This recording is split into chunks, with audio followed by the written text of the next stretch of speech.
Hey, what's up people? This is Rant and Rave Infection, and this one is a video response to Magus, who made a video response to one of my videos. Gotta give a shout out to you actually, Magus, because you're the first ever person to make a video response to any of my videos, so thank you for that.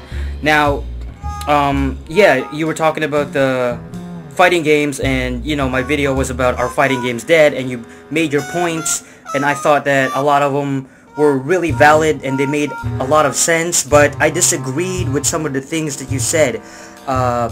Okay, so first of all, you mentioned, you put a lot of emphasis on the online mode and, you know, being able to play with different people, multiplayer basically. You know, the arcade experience was a proof of, you know, how fighting games became so popular back in the day.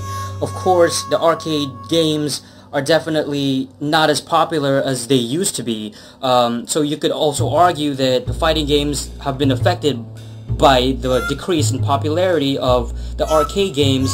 And the funny thing is, whenever I discuss this, like on message boards and with other people, I always mention the thing about the online mode, and I slap myself in the head for forgetting the online mode and forgetting to mention it basically. And I was like, after uploading my video, I thought to myself, why the hell didn't I say anything about the online mode? You know, somebody's probably gonna call me out on it, you know, and thankfully Magus did, because I agree with you about the online thing. So that is a reason for me to say that, you know, it's part of the reason how some people may feel that the fighting games are dying, because, you know, without online mode, and of course you got Halo and all these, you know, Gears of War, these very popular games over the internet, and if you don't have a lot of fighting games to do, like for example, back in the last generation, you got, you know, Tekken wasn't getting any online mode, Virtual Fighter didn't get any online mode, so these two are some of the best in that genre, and yet they don't have online mode. So Namco, you know, it just hurts the genre itself, you know what I mean? It's not as popular because people aren't gonna be, and let's face it, online mode is the thing to do today, you know. It's like Xbox Live, you know, everybody's online, you know, it's the most popular I guess outlet in video games, you know what I mean? So without a lot of online fighting games these days, of course the genre is going to be hurt, because they're not going to reach as many, I guess, demographic, you know what I mean? As far as, you know, are people going to be interested in this because it doesn't have online mode? I think that having online mode will definitely boost the fighting games, you know? Being able to fight somebody from like Japan, you know, or England would be amazing in a fighting game, you know, and with you know, ability to customize your characters these days.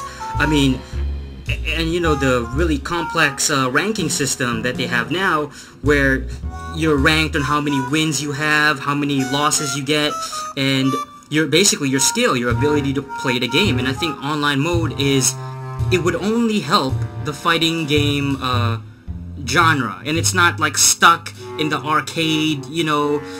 It's not just, let's just say that the arcades, that's not the only place where fighting games can shine. I definitely feel that fighting games can shine beyond the arcades.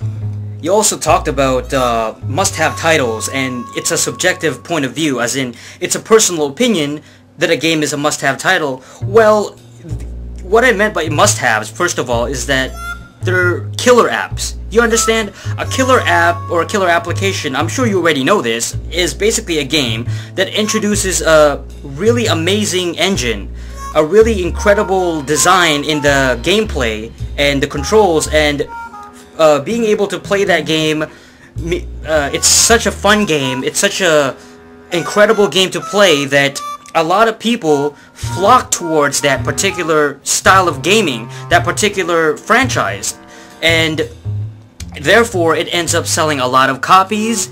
It gets incredibly high reviews, such as, like I said, Halo, God of War for the PlayStation 2. God of War is such an incredible game and such a revolutionary game that it not only did a lot of games steal ideas from God of War, they started to imitate that particular style, but also God of War is just an exclusive to the PlayStation 2 / PlayStation 3 if you have a PS3. But so to basically experience God of War, the franchise, you gotta have a PlayStation. It's a reason to buy PlayStation 2, meaning it's a killer app. It sells a lot of copies. A lot of people enjoy it. It gets a lot of high ratings, and the gameplay is it's a new style of gameplay that people can flock towards, and therefore it makes a system worth buying because it's an exclusive. So, when it comes to fighting games, I don't see a lot of that. There's none, you know. The fighting games now are, first of all, the gameplay of the fighting games have been the same. You know, not a lot of revolutionary steps in fighting games these days.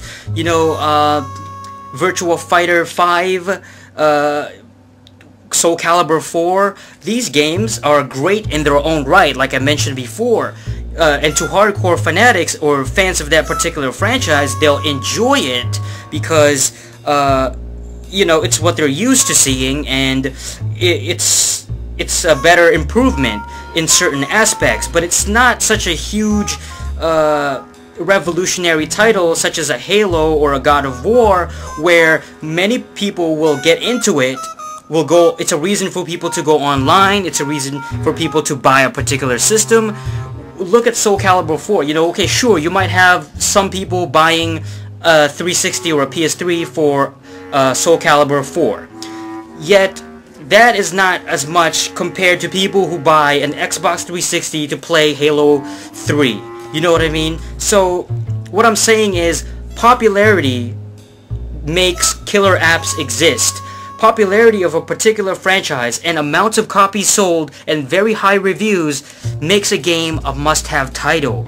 And these days, fighting games don't deliver that. You know, it's only for hardcore fighting fans. It only caters to hardcore fighting fans or casual fans of a franchise like Naruto. Okay, and you also mentioned the thing about hype and how Street Fighter 4 is getting a lot of hype. Well, hype is overrated. Hype doesn't mean jack squat when it comes to video games. I'll give you an example right now. Killzone. How much hype did that game get when it was about to come out, huh? I mean, people were calling it a Halo killer. People were saying that this is gonna be the game, the shooting game that is gonna make the PlayStation better at, you know, that style of, that genre. You know, Halo is gonna be nothing compared to Killzone. And yet, when it comes out, a lot of people, yes, did buy the game to check it out, but the game was mediocre at best. It was a shitty shooting game, you know, it was pretty terrible, right? So, that's what I'm saying, you know, just because a game has a lot of hype, people are excited about it, to me, that's just marketing, that's just promotion, you know, that's just people getting excited over, and like the people who are excited over Street Fighter 4 are people who grew up in the 90s, people who grew up on the original, like, Street Fighter 2, so of course, those older fans are going to be excited about that particular game. So what I'm saying is, Killzone's not a must-have title by any means. It's not a must-have title, it's not a killer app, and the people who bought the game got suckered into the hype. So hype can be a bad thing too. You know, it's just promotion for a video game. And last but not least, yes, Tekken and Virtua Fighter are not identical, but they are so similar in gameplay. Okay, Tekken has more juggles, Virtua Fighter is a little bit slower paced and it's more strikes oriented, but those two games are so similar enough that people will say, you know, these two aren't, there's not a lot of differences between these two. I mean, they're very close to each other, and not only that, if you look at the character designs, look at how, like in Virtua Fighter Evolution 4, you have Joe, who is basically a ripoff of Jin, wearing the hoodie and everything, and then you have Brad Burns, who is basically a ripoff of the fighting style of Bruce and the appearance, the character design of Steve. So how can you say that there's no character designs being imitated? These two games take ideas from each other like crazy. Virtua Fighter gets a ranking system, Tekken gets a ranking system.